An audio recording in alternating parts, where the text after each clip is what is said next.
একটা মেয়ে কিন্তু কখনোই বাবার বাড়ি থেকে শিখে আসে না যে শ্বশুরবাড়ি এসে ঝামেলা করবে, গন্ডগোল করবে। একটা মেয়ে কিন্তু একটা সাজানো সুন্দর সংসার গড়ে তোলার জন্যই শ্বশুরবাড়িতে আসে। অনেক স্বপ্ন নিয়েই সে শ্বশুরবাড়িতে আসে যে তার একটা ছোট্ট পরিবার হবে, সে মিলেমিশে ছোট্ট একটা সংসার গড়ে তুলবে।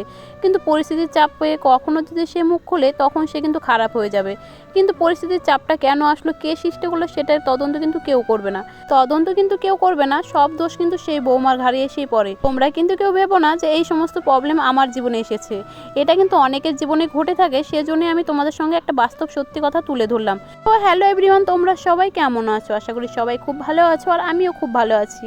দেখো, রোজ দিনের মতো আজকে সকাল সকাল উঠে গেছি, উঠে গিয়ে কাজ বাজে লেগে পড়েছি। সকালে উঠেই তো আগে বাসি কাজগুলো কমপ্লিট করতে হবে। বাসি কাজের মধ্যে সবার প্রথমে উঠে ঘর আর উঠোনটা ঝাড় দেওয়া। তো ঘর আর উঠোনটাকে ভালো করে পরিষ্কার করে ঝাড়ু দিয়ে নিয়েছি। এবার আমি ভালো করে ঘরের সামনে জল দিয়ে নিচ্ছি। তো ঘরের সামনে ভালো করে নুড়ি দেওয়া হয়ে গেলে চলে যাব এইদিকে যে ছাগলগুলো আছে আমাদের বাড়িতে, তাদেরকে খেতে দিতে। আর তারা দেখো খেতে দেওয়ার সময় হলেই পাগল হয়ে যায়। তোমরা অবশ্যই কমেন্ট করতে পারো যে এটা কী খেতে দিয়েছে। এটা হচ্ছে চাল আর গমের আটা দিয়ে মিক্স করে দেওয়া হয়।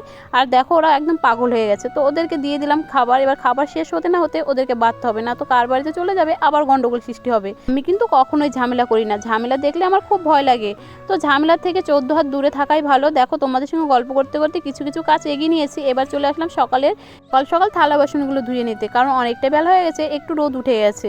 এখন যেহেতু শীত আমাদের কাছে টাটা বাই বাই করে বিদায় নিচ্ছে, সেজন্য একটু রোদ উঠলে কিন্তু গায়ে প্রচণ্ড লাগছে। শীতের দিনে রোদের জন্য কত কষ্ট না করতাম, যে একটু রোদ দিলে কত ভালো হতো। সূর্যি মামাকে বলতাম একটু রোদ দাও, তখন কিন্তু রোদ দেয়নি। আর এখন এমন রোদ ওঠে যে তুমি রোদে একটু বসে থাকতেই পারবে না।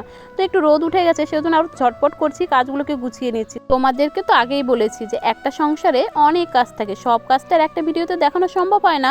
সেজন্য আমি চেষ্টা করি রোজ কিছু কিছু পার্ট তোমাদের সঙ্গে শেয়ার করতে।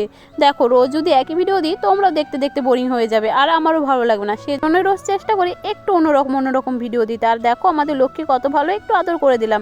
এবার দেখো, ওদের ওখানকার গোবরটাকে তুলে নিয়ে ভালো করে ঝাড়ু দিয়ে পরিষ্কার করে নিয়ে এবার ওদেরকে খেতে দিয়ে দিচ্ছি। খেতে দেওয়ার পর চলে আসলাম, একটু জামাকাপড় হয়ে গেছে, সেই জামাকাপড়গুলোকে ভালো করে কাচাকুচি করে নিতে। আর বন্ধুরা, তোমাদের সঙ্গে একটা কথা শেয়ার করি, তোমরা প্লিজ একটু একটু ভালো ভালো কমেন্ট করো, যে কমেন্টগুলো দেখলে আমার যেন খুব ভালো লাগে।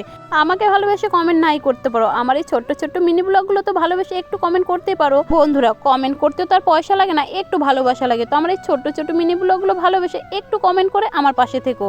আর দেখো, তোমাদের সঙ্গে গল্প করতে করতে কিন্তু আমার এদিকে জামা কাপড়ও কাচাকুচি করা হয়ে গেছে। এবার আমি ভালো করে জামা কাপড়গুলো ধুয়ে পরিষ্কার করে নেব। এবার ভালো করে ধুয়ে পরিষ্কার করে নেওয়া হয়ে গেলে এগুলোকে আমি রোদ্রে মেলে দেবো। আগেই তো বলেছি একটু রোদ উঠে গেছে। এবার আমি সব জামা কাপড়গুলোকে রোদ্রে শুকোতে দিয়ে দেবো। তো জামা কাপড়গুলো দেখো একে একে মেলে নিচ্ছি। আর বন্ধুরা, আমার এই ছোট্ট ছোট্ট মিনি ব্লগগুলো যদি তোমাদের ভালো লাগে তাহলে অবশ্যই লাইক, কমেন্ট, শেয়ার এবং সাবস্ক্রাইব করে আমার পাশে থেকো। আর দেখা হচ্ছে নেক্সট কোনো ভিডিওতে। আজকের মতো বাই বাই।